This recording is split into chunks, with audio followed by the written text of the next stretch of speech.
Good morning, everyone, and thank you so much for taking the time this morning. I know we're about a couple minutes late. I apologize. Sometimes that's how it goes with these live web briefings. But I again want to take some time. I know you guys are in insurance and you run an insurance agency, and time is tied directly to revenue. I completely understand. So uh, again, I apologize. But again, thank you so much for taking the time out, from your renewals and your quoting and your client service. So I'm going to get right to it. Today is not going to be an IT presentation. So if you're in IT, I apologize, but this is not going to be a presentation for you.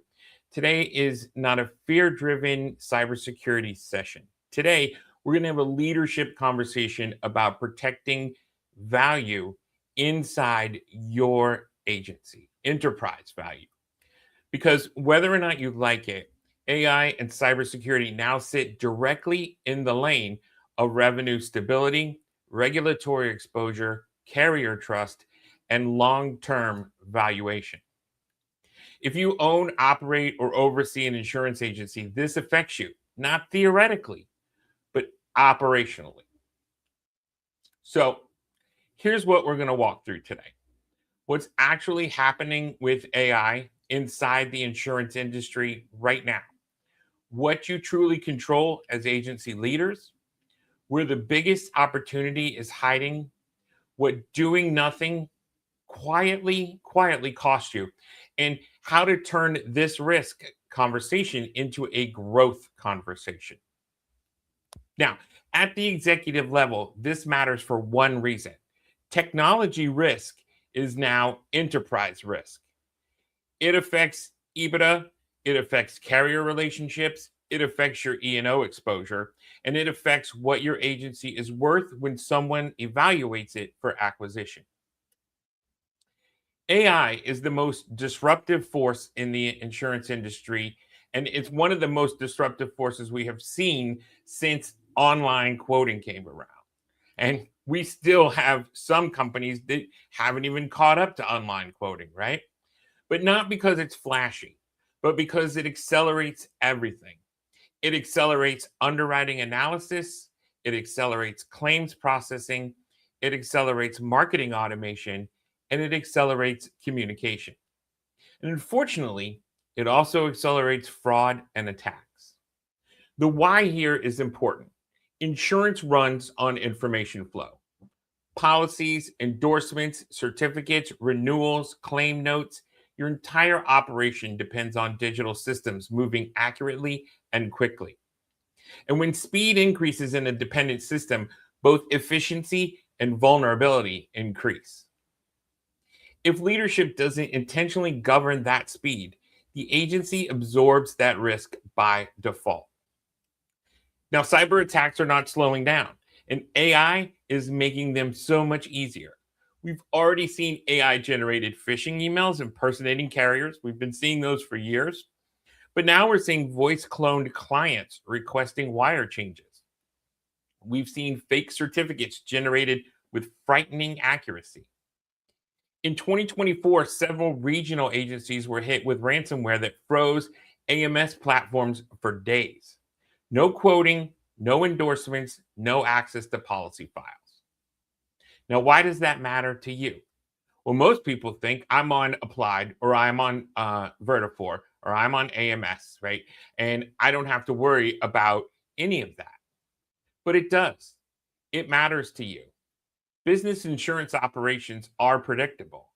Renewal cycles are predictable. Payroll is predictable. And carrier remittance schedules are predictable.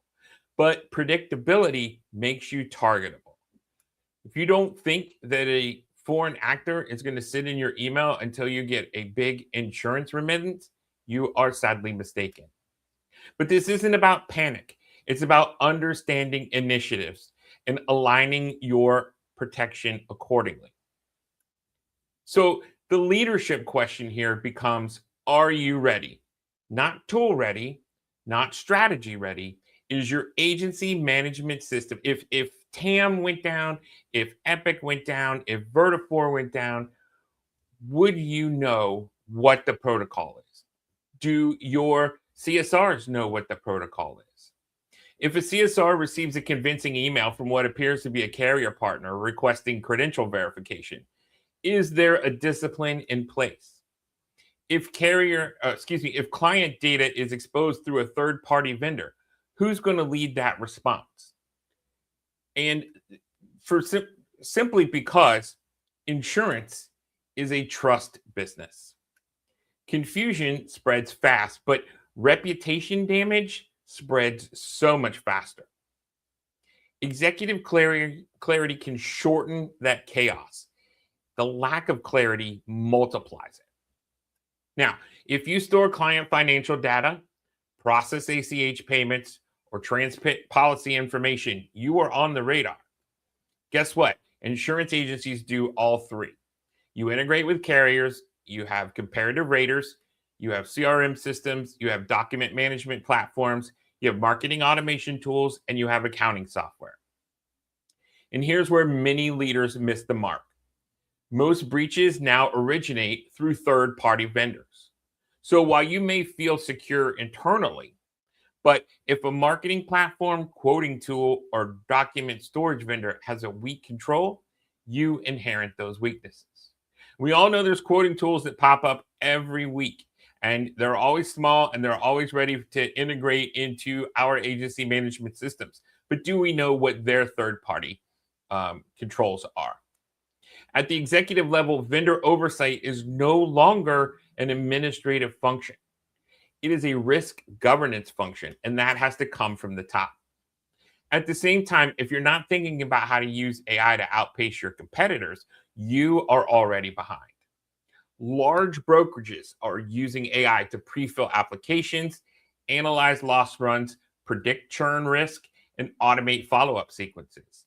They're shortening quote time turnaround. They're reducing manual servicing, and they're increasing retention. Now, why does that matter? Because clients compare response speed. Carriers compare data accuracy. And private equity, they compare operational maturity. Competitive advantage in insurance isn't increasingly operational. It's not, excuse me, competitive advantage in insurance isn't increasingly operational. It is relational. So doing nothing costs you, believe it or not. And not just in breach scenarios either, but in daily friction. Manual data entry eats away at your margin. There was a time in the insurance industry where you threw people at a problem. No more. Delayed certificate processing frustrates your client. Poor visibility into your book of business, that performance affects strategic decisions. And weak governance increases your E&O exposure. The why is margin protection. In insurance, small inefficiencies scale across thousands of policies. Small compliance gaps escalate quickly, and small service failures affect retention. Leaders protect margin by eliminating friction and reducing preventable volatility. So let's talk about what you actually control. Well, you don't control whether a ransomware group targets agencies this quarter, and you don't control whether AI phishing becomes more sophisticated next month. You don't control what happens inside a carrier's internal systems, but you do control your strategy. You control whether there's a defined AI usage policy inside your agency. You control whether carrier logins are audited and monitored. You control whether former employee access is immediately disabled. You control whether financial changes require verification discipline.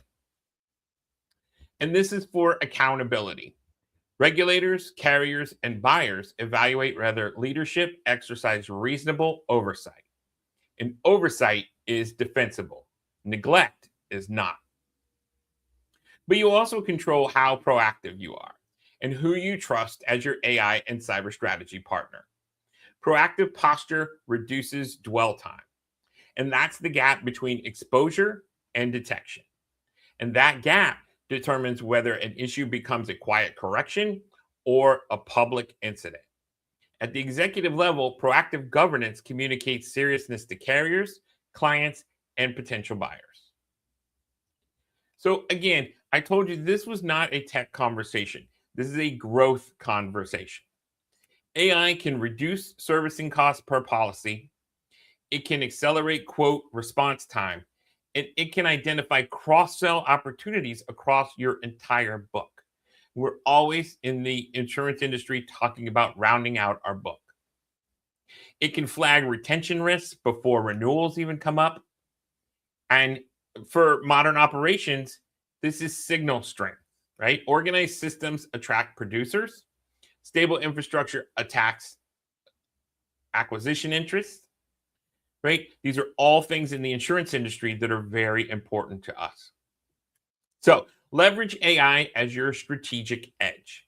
Use it to reduce friction in underwriting intake and use it to streamline renewal workflows. Use it to identify bottlenecks in client service, but pair it with some guardrails because AI left unmanaged can run amok. So, in business, speed without governance is simply very fast exposure. So, without guardrails, your AI can do all kind of things that you did not know that it could do. But I promised you that we would turn this conversation into growth. So we're going to start with clarity. The first step is to conduct an external exposure assessment, review vendor access controls, and map operational friction points. We can identify where AI can create efficiency safely.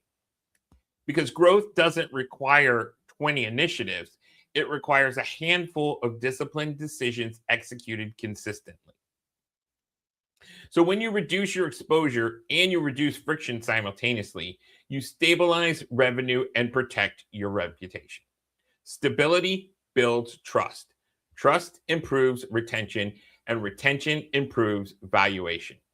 And that chain reaction is why this conversation belongs to the owner and managing partner at your firm, not just IT. So over the next year, expect continued pressures in vendor-related breaches, AI-generated phishing, and credential misuse. We all know somewhere in a small agency, there is a Excel spreadsheet list of everyone's name and access to a carrier website, right? That can get out. But increased regulatory scrutiny around data protection can help. Governance will increasingly be viewed as a leadership competency and not just a technology checkbox. So if this big conversation we've had today feels irrelevant to your agency, that's okay. Every firm is at a different stage. But if you see even small vulnerabilities or operational friction that could scale, then a strategic discussion with me makes sense. So let me close a direct conversation. On a scale of 1 to 10, how important is it for your agency this year to reduce cyber exposure and improve operational efficiency? If it's below a 7, then the timing may not be right. But if it's an 8, a 9, a 10, what's preventing movement? Budget, alignment, clarity? What is it? If you'd like clarity, schedule a profit and growth session strategy, a profit and growth strategy session with me at cidian.group/risk. We'll evaluate exposure, vendor governance, AI opportunity, and operational friction. And then you decide how you want to move forward. As always, I appreciate you being here.